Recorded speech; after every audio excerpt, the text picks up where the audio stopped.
नमस्ते दोस्तों, जय श्री राम। आज मैं एक गंभीर विषय पर बात करना चाहता हूँ, जिसकी चर्चा आजकल बहुत ज़्यादा ही चल रही है। संविधान बचाओ, संविधान बचाओ। राहुल गांधी जी जो आजकल संविधान लेके चलते हैं और संविधान को बचाने का दावा करते हैं, कि जैसा कि हमने लोकसभा चुनाव में भी देखा था कि राहुल गांधी जी जनता को गुमराह कर रहे थे कि अगर बीजेपी बहुमत में आ गई तो संविधान बदल देगी। तो मैं राहुल जी से बस यही कहना चाहता हूं कि राहुल जी, आप अपने पूर्वजों के किए हुए कार्यों को एक बार देखिए, उनका इतिहास देखिए कि किस प्रकार जवाहरलाल नेहरू और इंदिरा गांधी जी के कार्यकाल में कितनी बार संविधान को बदला गया, संविधान में संशोधन हुआ।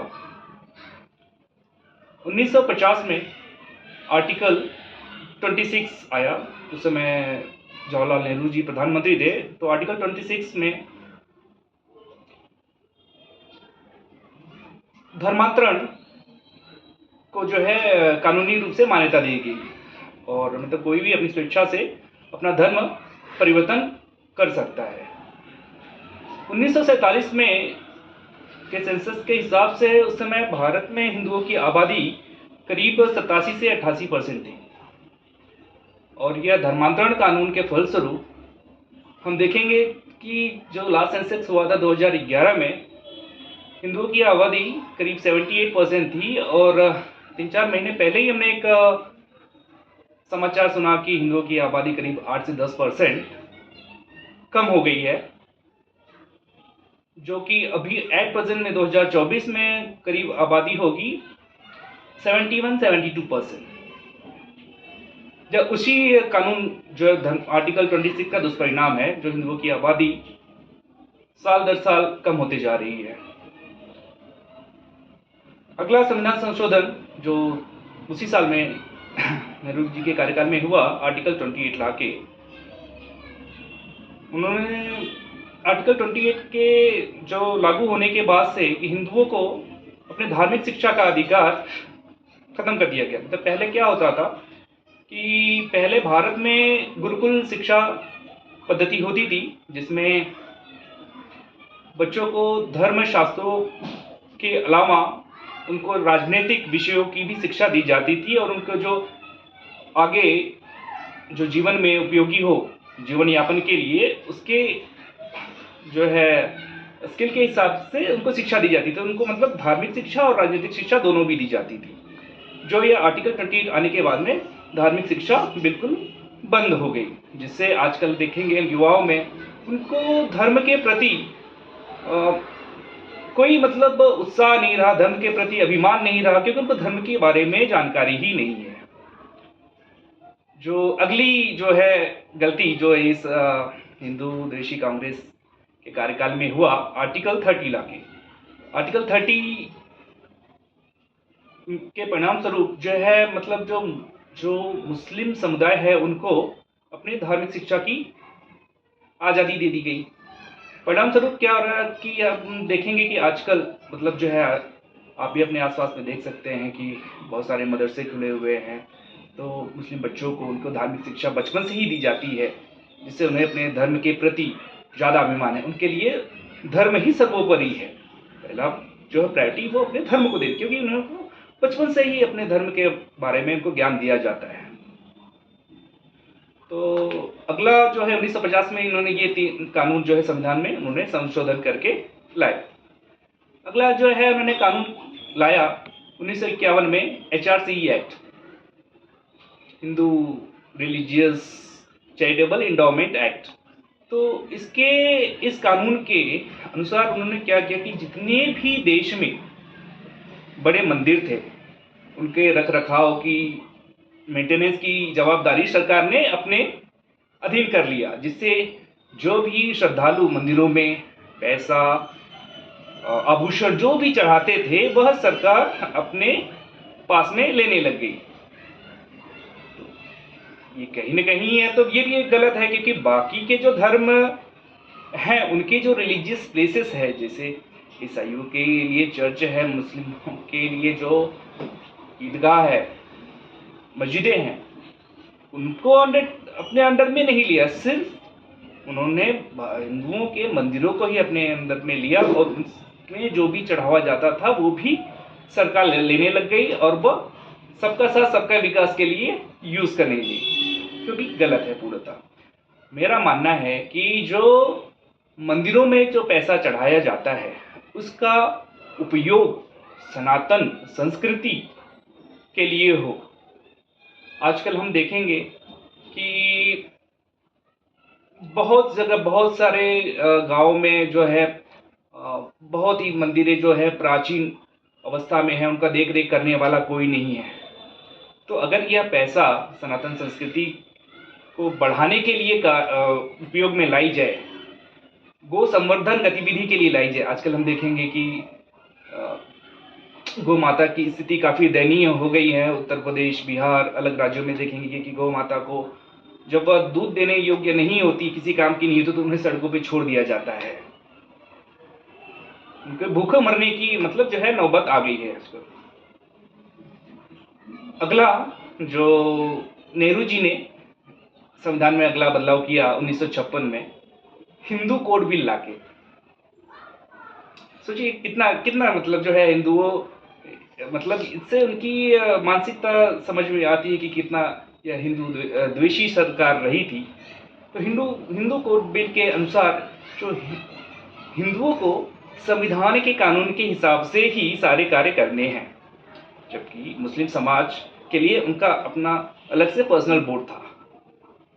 उन्होंने पर्सनल बोर्ड पे कोई भी मतलब पाबंदी नहीं लगाई, वह अपने पर्सनल बोर्ड के हिसाब से चले, अपने शरिया कानून के हिसाब से चले और हिंदू समाज संविधान के कानून के हिसाब से चले।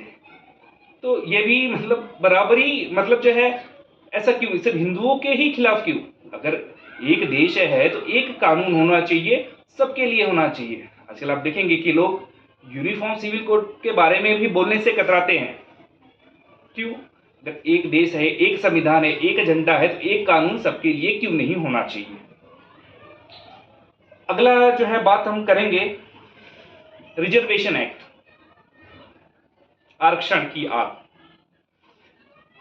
यह कानून लाने के बाद में ही मतलब हिंदुओं को अलग अलग जातियों में विभाजित कर दिया गया। आप एससी हो, आप एसटी हो, आप एनटी हो, उनको मतलब दलित हो, अलग अलग छोटे छोटे भागों में हिंदुओं को बांटो, अलग अलग भागों में बांट दिया। हाँ, उस समय थी कुछ जो है हमारे समाज के जो बंधु थे, उनकी आर्थिक स्थिति उतनी अच्छी नहीं थी और सामाजिक रूप से भी उनको उतना न्याय नहीं दिया जाता था, समाज में सम्मान और प्रतिष्ठा नहीं दी जाती थी। तो उस समय कुछ हद तक जरूरत थी आरक्षण की, लेकिन वह आरक्षण जो लागू हुआ था वह 10 साल के लिए। ये 10 साल में जो हमारे समाज के जो पिछड़े बंधु हैं उनको मुख्य धारा में लाया जाए, ठीक है। लेकिन कांग्रेस ने ये नहीं किया। उनका ध्येय ही नहीं था कि वो उनको पीछे उनके मेहनत करके उनको मुख्य धारा में लेके आए। अपनी राजनीतिक स्वार्थ के लिए, महत्वाकांक्षा के लिए ये 10 साल का जो दायरा है वो बढ़ाते गए। 10 साल के लिए और आरक्षण लागू कर दिया। क्या समाज का जो है अंतिम व्यक्ति अभी मुख्य धारा में आ चुका है? नहीं आया। तो इसकी जिम्मेदार भी कांग्रेस सरकार ही क्यों नहीं आया? तो अगला जो है इसी प्रकार मतलब बहुत सारे कार्य इन्होंने जो संविधान में संशोधन किए, तो मैं आपको कुछ ही गिनाना चाहूंगा। अब तक मैंने मेरे ख्याल से करीब 6-7 गिनाई दिए, और भी देखेंगे तो 1976 में जो सेकुलर अमेंडमेंट एक्ट आया,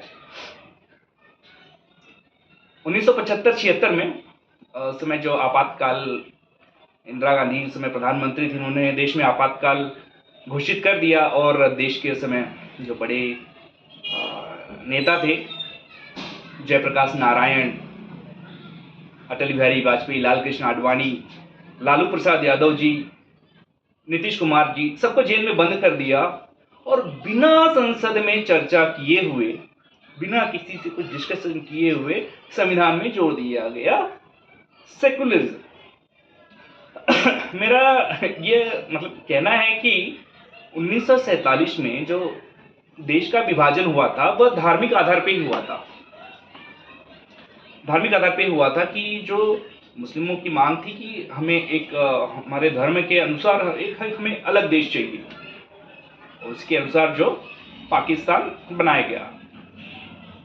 और उसी समय भारत को जब धर्म के आधार पर देश का बंटवारा हुआ, एक पाकिस्तान बनाया गया, तो भारत को हिंदू राष्ट्र घोषित कर देना चाहिए, जो कि कांग्रेस ने नहीं किया। और 1976 में सेकुलरिज्म घुसा दिया संविधान में कि भारत अब आज से सेकुलर देश है। तो इसमें नुकसान किसका हुआ? हिंदू का ही।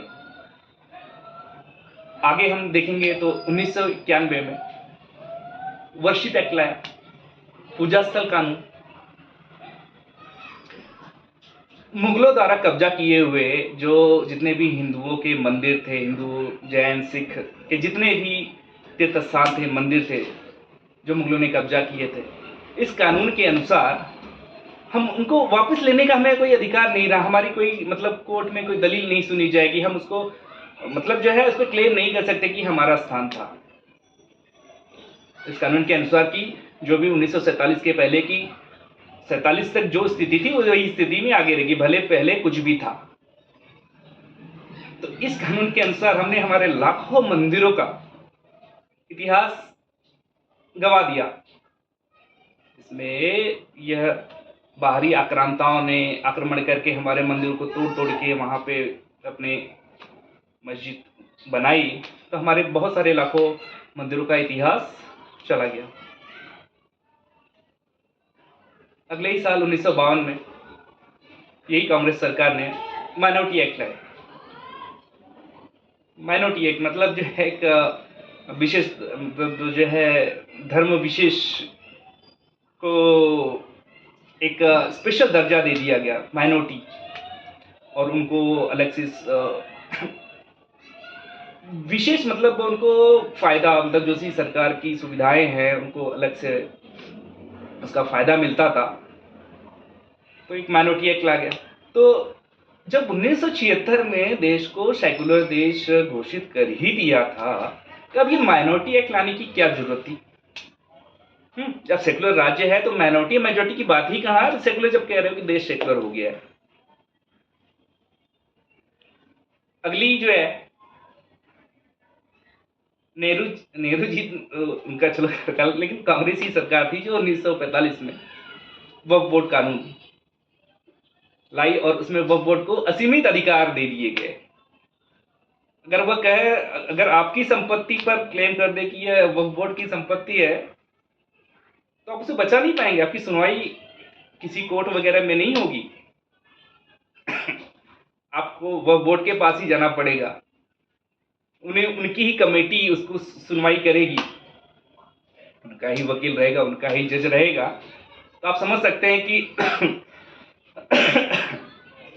क्या होगा। मतलब अब नहीं बचा सकते। आपकी संपत्ति आपने खरीदी हुई है, अगर वो बोर्ड उस पर क्लेम करता है कि वह बोर्ड की संपत्ति है, यू वोंट गेट इट। आज से 3-4 साल पहले खबर आई थी कि तमिलनाडु के गांव में वो बोर्ड ने क्लेम कर दिया ये हमारी संपत्ति है।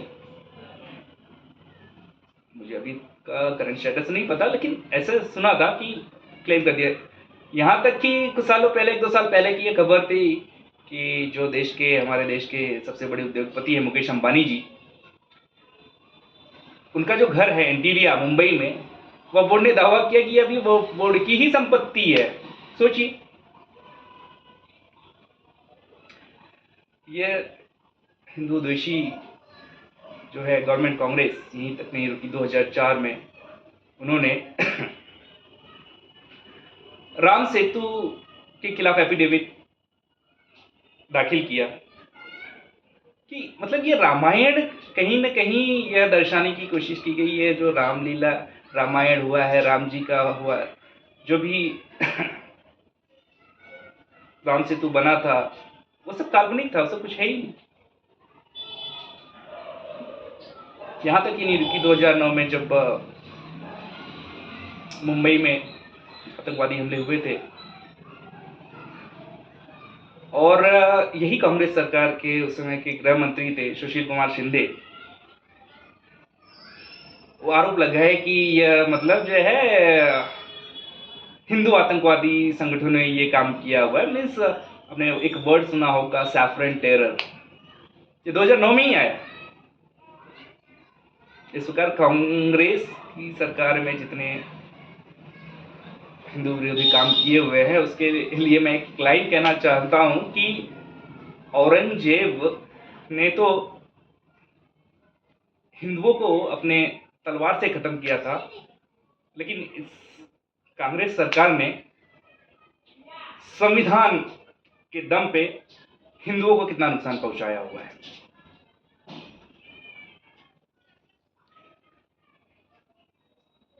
संविधान के जो निर्माता थे बाबा साहब आम्बेडकर, आपको क्या लगता है कि संविधान के जो निर्माता बाबा साहब आम्बेडकर जी थे, उनको जितना सम्मान मिलना चाहिए था, कांग्रेस ने उन्हें उतना सम्मान दिया था? नहीं। अपितु 1952 और 1952 में मुंबई के नॉर्थ एरिया से चुनाव लड़े थे और 1954 में भंडारा से चुनाव लड़े थे। वहां पे कांग्रेस ने भरकस कोशिश की उन्हें हराने के लिए, अब वो हार भी गए। उनको, बाबा साहब जी को भारत रत्न भी गैर कांग्रेसी सरकार के समय में दिया गया। तो आप समझ सकते हैं कि कांग्रेस की संविधान के प्रति कितना निष्ठा थी, जो आज यह राहुल गांधी जी ढोंग कर रहे हैं, संविधान बचाओ संविधान बचाओ। आप समझ सकते हैं कि मोदी जी संविधान खत्म कर देंगे। मोदी जी ने ही जो है, आप देखेंगे कि 26 नवंबर को संविधान के प्रति लोगों में निष्ठा बढ़े, इसलिए संविधान दिवस के रूप में मनाना शुरू किया कि लोग जाने, संविधान के बारे में जाने। और नए लोकसभा के उद्घाटन में प्रधानमंत्री जी संविधान को अपने सिर पे रख के गए थे। तो आपको लगता है कि ऐसा व्यक्ति जो है संविधान बदल देगा? बस गुमराह किया जा रहा है। हमारे ग्रामीण भाग की जनता बहुत भोली भाली होती है, वह इस छलावे में आ जाती है आसानी से। दो लड़कों की जोड़ी, संविधान बचाओ संविधान बचाओ। तो इस संदेश के माध्यम से मैं आपसे यही कहना चाहूंगा कि आप इस बारे में सोचिए, और अगर संविधान में कुछ संशोधन हुए हैं बीजेपी सरकार में, जैसे कि धारा 370 खत्म करना। धारा 370 मतलब यह एक देश है, एक संविधान है, तो यहाँ पे जम्मू कश्मीर में अलग कानून चले और पूरे देश में अलग कानून चले, सही नहीं है। उसी को खत्म किया ना। तो ऐसे अगर संविधान में संशोधन होता है जिससे लोगों का भला हो, हमारे जो गरीब समाज के लोग हैं, शोषित समाज के लोग हैं, उनका भला हो, तो ऐसे अगर संविधान में संशोधन होता है, बदलाव होता है, तो मैं उसका समर्थन करता हूँ। ट्रिपल तलाक, यह भी एक बहुत अच्छा ही कार्य किया। उससे कितनी मुस्लिम महिलाओं के बारे में आप अगर पूछेंगे कि ट्रिपल तलाक कानून ला के सरकार ने अच्छा किया या खराब किया, तो आपको उसका फीडबैक मिल जाएगा कि मुस्लिम महिलाएं बहुत खुश है इस फैसले से। इन्हीं बातों के साथ में मैं अपने शब्दों को विराम देना चाहूँगा। नमस्कार, जय श्री राम, जय भारत।